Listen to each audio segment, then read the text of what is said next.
Urfa Ahilik Teşkilatı'nı kurmuş.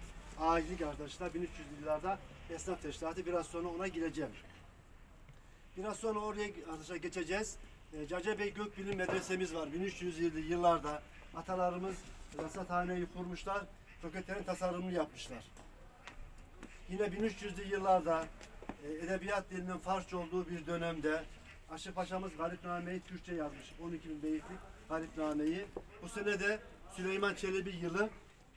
Süleyman Çelebi şu, hani dini törenlerde mevlid okutuyoruz ya, onun yazarı, asıl eserin adı Vesiletün Necat. Bunu yazarken de Aşık Paşa'nın Garipnamesi'nden 150-200 tane beyiti almış, adaptasyon yapmış, mevlide koymuş. Yine Ahmet-i Gülşehir'imiz var, bu da Mantık-ı Tayyip'i Türkçeleştirmiş.